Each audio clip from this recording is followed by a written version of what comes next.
wanted to touch on that you mentioned is you said something about taking classes for women and stuff like that, or like femininity classes and adulthood classes and stuff like that. Yeah, I kind of had to figure it out.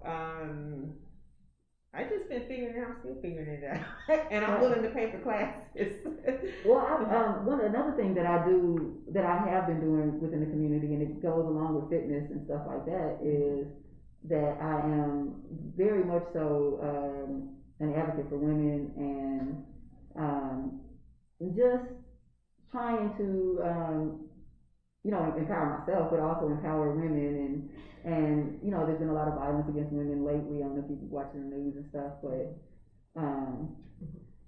just trying to help women get through because we have our unique challenges, unique things that we work on, and most of the stuff that I do, like the yoga and different stuff like that, is usually geared toward women, and usually I'll if it's something that we're really going to go in as far as women, sometimes I'll just do it just solely with women. So I also do a lot of speaking with women, dealing with women in trauma, or women writing, or women self-care and stuff like that. And so one of the things I was going to talk to you about when we were going to climb the mountain is that I'm in the beginning stages of doing an event that is going to be a march for women, and I think that I'm gonna be going with the Bernice Gardens. Okay.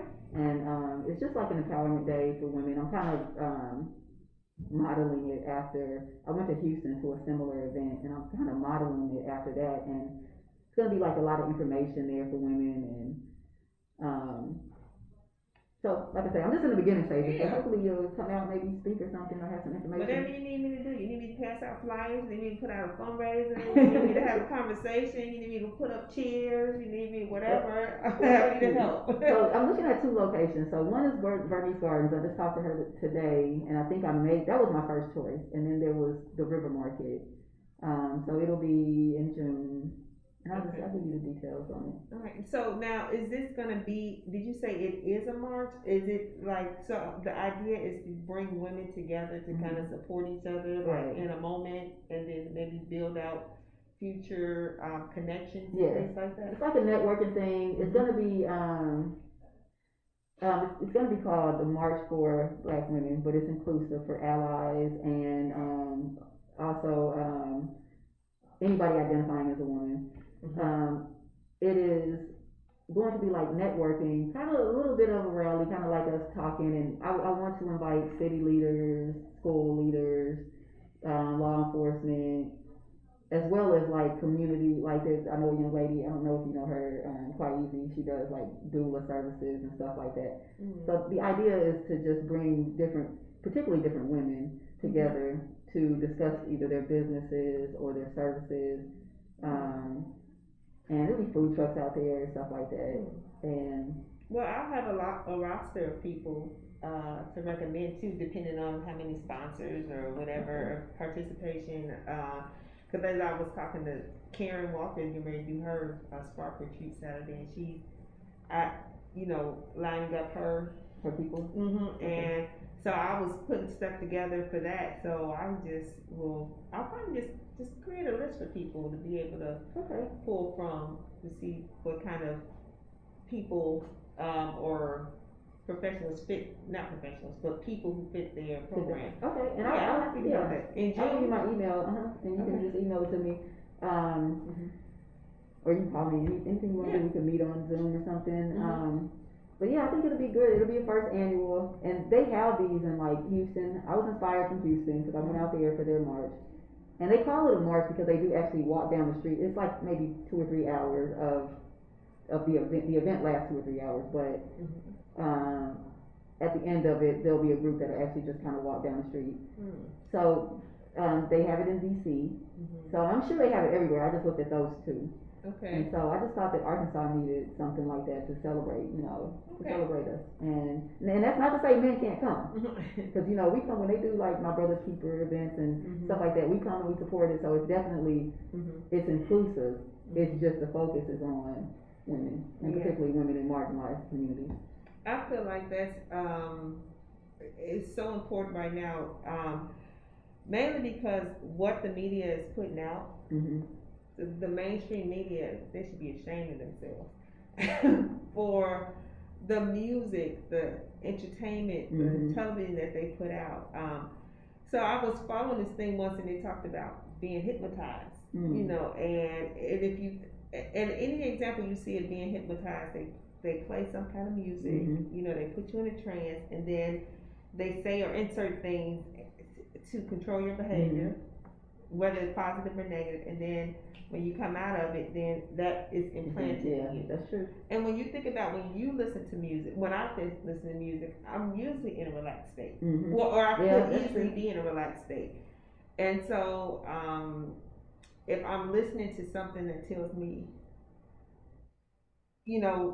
that it suggests things about values that or activities I should do, Mm-hmm. whether it's sex, drugs, or Violence, something like that. And then also the radio, if you listen to radio, they play the same songs over and over and over. Yeah. So you even find yourself singing the words to a song that you didn't even like. Yeah. Right. And so now if I turn on the radio, I'm like, or if I go out and I hear like popular music and they're dancing, I'm like, oh my, what did they say? Am I getting old? Maybe I'm getting old. No, I mean, I feel the same way. Because I mean, back in the day, I could listen to it and not think anything of it, but now it bothers me, it troubles me, and you have to be intentional because we're overwhelmed. I mean, you can just scroll down Facebook and you're gonna get pulled into something. I find myself watching something. I'm like, why should I? Like, there was a video I watched that troubled me so bad. What was it? It was like a couple weeks ago, I think. It was a man. He was getting his car stolen. I don't know if you saw that video. Was it in Chicago where they shot? Because it was a fireman that they shot. Apparently, they're doing some. Every time I go to Chicago, they warn me about carjackings. It was a carjacking. Yeah. But it was like in a downtown area, and he didn't let go of the car, so the car kept going, he was holding on to it, and they hit something. And they actually showed him land, like. Oh, wow. I was like, wow. But I couldn't pull away. I had to see what happened. And then it troubled me, and I was like, I can't bring this into my spirit. And that's real life. I stopped at my cousin's house a couple of weeks ago, and she was watching one of these cop shows. I think it was the one with Angela Davis in it. And when I first, it's a sitcom, and it's probably a couple of seasons in. And when I first walked in, the scene that they created, it upset. I was troubled. And so my friends know I don't actively watch a lot of TV, but if I come in and you're watching TV, I'm instantly drawn into it. And they laugh at me for that, like, watch it. They're like, watch it, get drawn in. And I analyze everything, so they say I'm terrible to watch TV. I'm like, that wouldn't even happen in real life. That's crazy. Why would they do this or whatever? So they be like, just watch the movie. I cannot, because I relate to all people, even the characters and stuff like that. So it's frustrating to me to see something that wouldn't portray a sensible person, right? Because now, and I heard somebody say this, it used to be where real life imitated TV. Now, TV imitated life, but now life is imitating TV. That's absolutely true. And so that's what I think we're seeing a lot of with music and the way people are looking and what they're doing to their bodies and stuff. Exactly. Yeah, it's crazy. So this is my attempt of putting some of that positive energy that I want in the world in the internet. Oh, that's good. So I'm so glad that I got to. I didn't even know you were. I knew you were pretty cool, but I didn't know you were as cool as you were. Stop. I'm like, check this out. So I did see in your when I was looking you up, you had a post about hip hop history. I can't read my writing. Seeding the culture in Arkansas.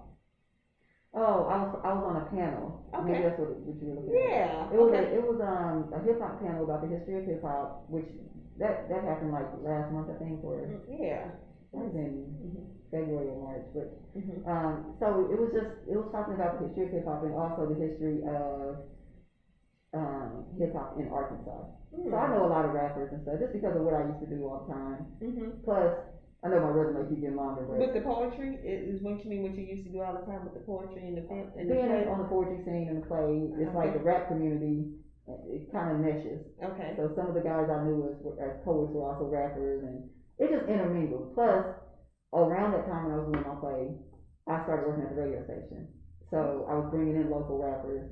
And when I very first moved to Arkansas, and you might not remember this because you might not have been here back then, but I worked at a music store called Camelot Music. And so I actually, prior to the poetry scene, when I worked at Camelot Music, I met a lot of people that love music. A lot of, back then everybody was coming in buying CDs and tapes and stuff. And so, because I moved here 20 years ago. So,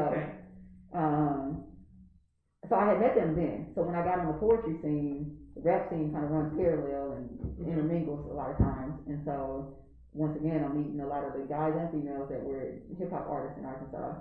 So when I started doing my plays, like going to different radio stations and being on those shows, I was asked to be to have a show, and so I jumped on it because what better way to promote your your play than having your radio show? All right. So it was community radio though. So your resume is getting longer.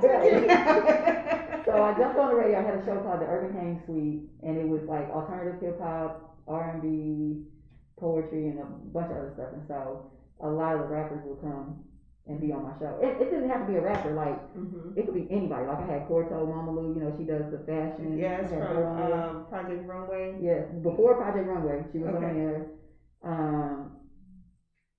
There's a young lady that does salsa, Leah, Leah Patterson. I don't know her. I think she was from Chicago. Not yet. She's a black woman that does salsa dancing. She teaches it around here. I met her. She also has a natural makeup line. I had her on my show. So I would have basically anybody in the community doing something good, positive, we'll let them come on the show and I would interview them. And it wasn't visual, it was all on air. Okay. Like radio. Okay. And so so a lot of people remember me from that. And so I was approached to do the hip hop, to be one of the women on the hip hop panel. Okay. From that background. All right, that's good stuff. So, girl, check you out. I used to do some things around here before I got old.